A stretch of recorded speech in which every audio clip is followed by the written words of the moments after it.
Hello students, स्वागत है आपका आपके यूट्यूब चैनल पर। जैसे कि आपको पता है कि कल हमने पहली प्रश्नावली के बारे में, संख्याओं के बारे में जानकारी ली थी। आज हम 1.1 प्रश्नावली करेंगे आपकी क्लास की। तो ध्यान दें, 1.1 प्रश्नावली 1.1 प्रश्नावली में जैसे पहला सवाल हम कर रहे हैं, तो पहले सवाल में क्या लिखा है? क्या शून्य एक प्रमेय संख्या है? ये लिखा है कि क्या शून्य एक प्रमेय संख्या है।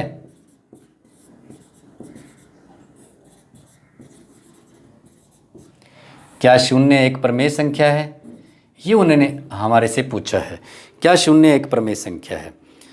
क्या आप इसे P बटा Q के रूप में लिख सकते हैं? क्या आप इसे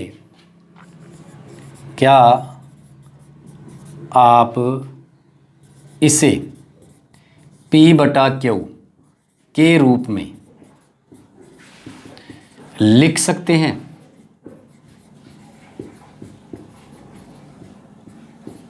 ये उन्होंने पूछा है हमारे से कि शून्य एक प्रमेय संख्या है, क्या आप इसे P बटा Q के रूप में लिख सकते हैं? तब हम इसका आंसर लिखेंगे, हल करेंगे, तो इसमें आ जाएगा कि क्योंकि P बटा Q प्रमेय का रूप होता है। P बटा Q क्या है? परिमेय का रूप है। तो P बटा Q में कभी भी Q बराबर नहीं होता 0, क्योंकि प्रमेय संख्या में हर का मान शून्य नहीं होता। यदि बटा वाली संख्या शून्य होगी तो वो एक अपरिभाषित हो जाएगा मान, तो हर कभी शून्य नहीं होता।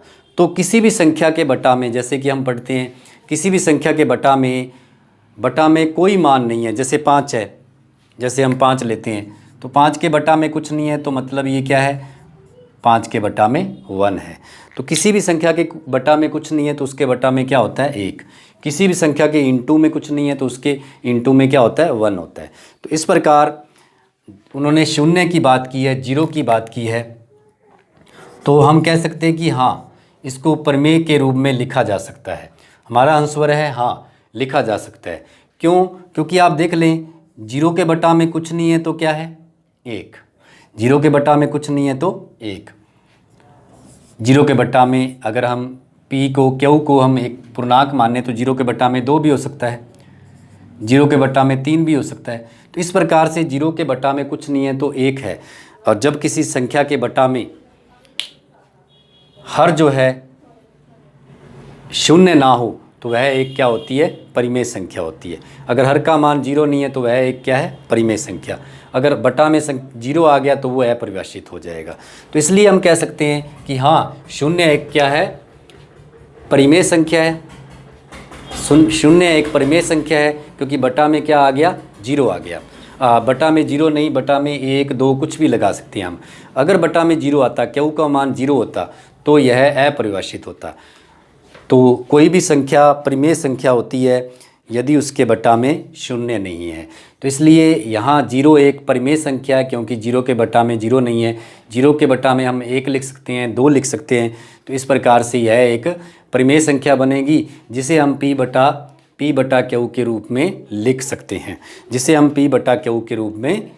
सकते हैं, अभी हम इसका अगला सवाल करते हैं। इसका सेकंड सवाल है 3 और 4। 1.1 का सेकंड सवाल है 3 और 4 के मध्य 6 प्रमेय संख्याएं।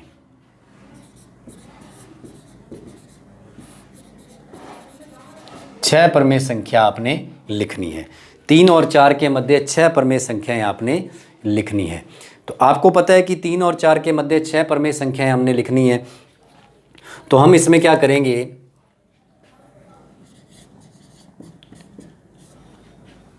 कितनी प्रमेय संख्याएं लिखनी है? 6 प्रमेय संख्या लिखनी है।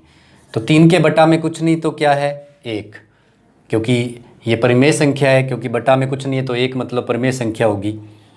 और 4 के बटा में कुछ नहीं है तो क्या है? 1 है। तो अब हम कह सकते हैं कि 6 प्रमेय संख्याएं हैं, तो जितनी प्रमेय संख्या लिखनी होती है उसका 1 अधिक करना है हमने, उसका 1 अधिक करना है। तो 3 बटा 1 है, 1 अधिक करना है तो 3 बटा क्या हो जाएगा? 3/1 इंटू में क्या आ जाएगा 7/7। इसी प्रकार से 4/1 इंटू क्या आ जाएगा 7/7। हम यहाँ लिख देते हैं क्योंकि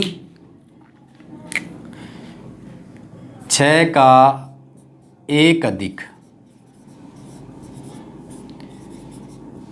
अंश व हर में गुना,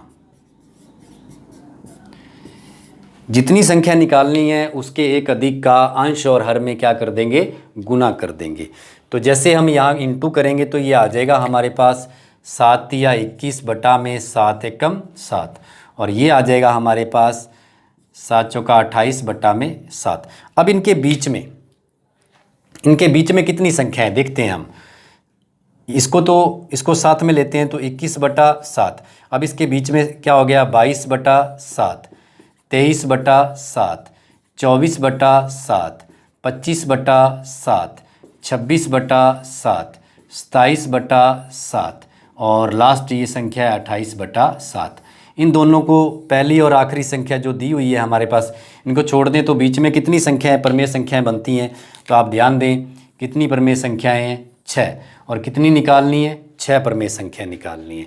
तो इस प्रकार हम कह सकते हैं कि प्रमेय संख्या निकालनी है आपने बीच की, तो जितनी प्रमेय संख्या निकालनी है उसका 1 अधिक 6 का 1 अधिक अंश व हर में, दोनों के अंश व हर में गुना कर देंगे। तो यहाँ अंश हर है ही नहीं था तो कुछ नहीं है, तो इसका मतलब हर क्या है 1 है। तो 1 ले लिया हमने, यहाँ भी 1 ले लिया, और जितनी 6 निकालनी है तो 6 का 1 अधिक लेकर उसको अंश व हर में गुना कर दिया दोनों के। जैसे ही गुना कर दिया तो दोनों के बीच में कितनी प्रमेय संख्या आ गई 6, और 6 ही प्रमेय संख्या हमने निकालनी थी। तो इस प्रकार से अब हम एक सवाल और करते हैं 1.1 अभ्यास का। जैसे हम इसका लास्ट सवाल नंबर 4 करेंगे, तो लास्ट सवाल है हमारे पास सवाल नंबर 4। तो सवाल नंबर 4 में दिया है कि असत्य, सत्य और असत्य बताना है हमने। सत्य, असत्य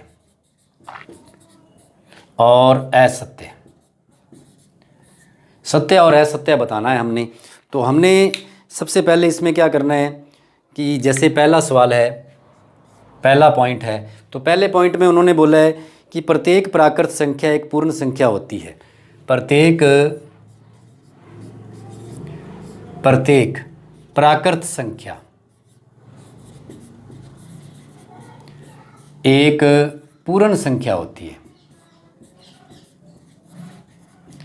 तो ये सत्य असत्य बताने के लिए आपको पता होना चाहिए कि प्राकृत संख्या क्या होती है, पूर्ण संख्या क्या होती है। इसलिए हमने कल की जो पिछले कल की जो हमने वीडियो डाली थी उसमें प्राकृत संख्या पूर्ण संख्या के बारे में बात की थी, जानकारी ली थी इसकी। तो आपने जानकारी ली थी कि प्राकृत संख्या क्या होती है। यहाँ देखते हैं हम क्या होती है प्राकृत संख्या। प्राकृत संख्या 1 से शुरू होती है और अनंत तक चलती है। और अब हम देखते हैं यहाँ पूर्ण संख्या के बारे में आपने जानकारी ली है। तो पूर्ण संख्या क्या होती है, पूर्ण संख्या 0 से शुरू होती है और अनंत तक चलती है। तो पूर्ण संख्या और प्राकृत संख्या के बारे में हमने कल जानकारी ली। प्राकृत संख्या 1 से शुरू होकर अनंत तक, पूर्ण संख्या 0 से शुरू होकर अनंत तक चलती है। तो अब हम इस सवाल का आंसर देखते हैं, सत्य या असत्य।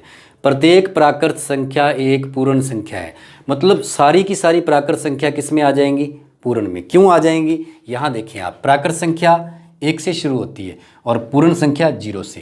तो उन्होंने क्या लिखा है, प्रत्येक प्राकृत संख्या, मतलब सारी प्राकृत संख्याएं क्या पूर्ण संख्या में आ रही है, पूर्ण संख्या के संग्रह में आ रही है, उस थैले में आ रही है जिसमें पूर्ण संख्याएं हैं। तो 0 से शुरू करेंगे उठाना तो 1 2 3 4 ये भी उठाएंगे। तो इसका मतलब प्रत्येक प्राकृत संख्या पूर्ण संख्या में आती है। तो यह मान क्या है, सत्य, सत्य मान है, सत्य। क्योंकि प्रत्येक, सत्य लिख देते हैं हम, और इसमें क्योंकि प्रत्येक प्राकृत संख्या 1 2 3 सब की सब पूर्ण संख्या में आती है। तो इस प्रकार से पहला मान क्या है, सत्य है। अब दूसरा मान करते हैं इसका। दूसरे मान में लिखा है प्रत्येक पूर्णांक एक पूर्ण संख्या होती है। दूसरा सवाल है, इसका पॉइंट है प्रत्येक पूर्णांक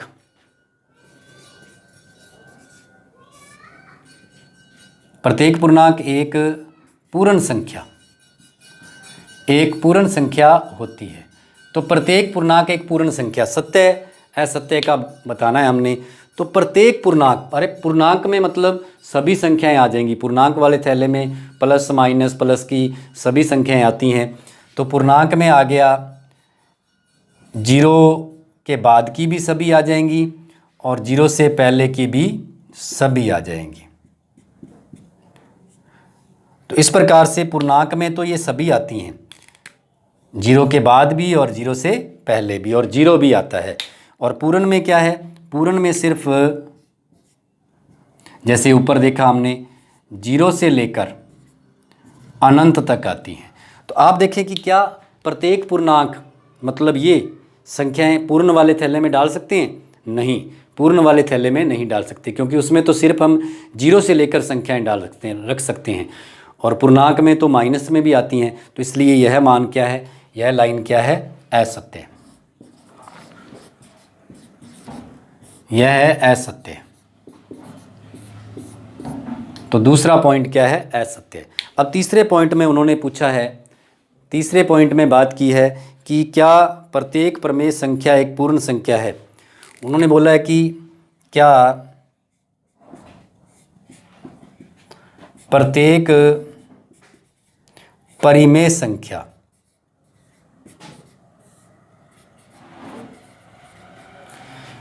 एक पूर्ण संख्या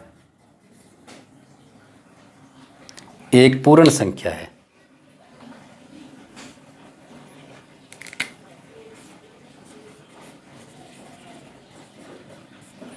ये सत्य असत्य बताना है। प्रत्येक परिमेय संख्या एक पूर्ण संख्या, प्रत्येक परिमेय संख्या एक पूर्ण संख्या होती है। तो इसका सत्य असत्य बताना है। तो परिमेय संख्या क्या होती है आपको पता है। परिमेय संख्या में 1/2, 3/4 इस प्रकार से परिमेय संख्या में आते हैं पूर्णांक।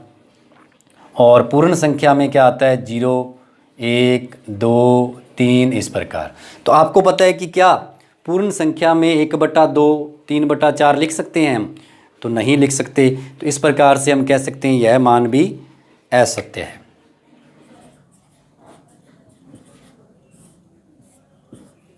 क्योंकि प्रत्येक, ये तो माइनस में भी आ जाएगा। तो इस प्रकार से यह मान क्या हो जाएगा, असत्य हो जाएगा। इस प्रकार हमने 1.1 प्रश्नावली की है। और अब हम इसके रिवीजन के लिए कुछ एक सवाल बचा है हमारे पास। तीसरा सवाल हमने नहीं किया, ऐसा सवाल हम दूसरा कर चुके हैं। तो इसलिए तीसरा सवाल करते हैं। आपने रिवीजन में करना है और इसके उदाहरण अगर हो सके तो बुक जिनके पास है तो वो उदाहरण भी कर लेंगे और इसको फिर कॉपी में करेंगे सुंदर राइटिंग में। और साथ में रिवीजन करते रहें, आप वीडियो को पूरा देखा करें। तो इस प्रकार से अब हम इसका एक सवाल रह गया जो रिवीजन में आप लोगों ने करना है। और तीसरा सवाल, तीसरे सवाल में क्या है जो रिवीजन में आपने करना है। तीसरा सवाल है 3/5 और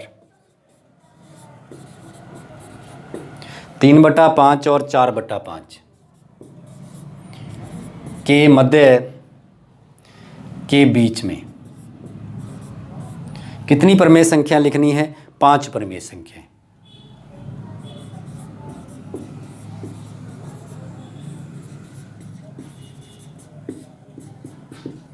5 परिमेय संख्या लिखनी है हमने।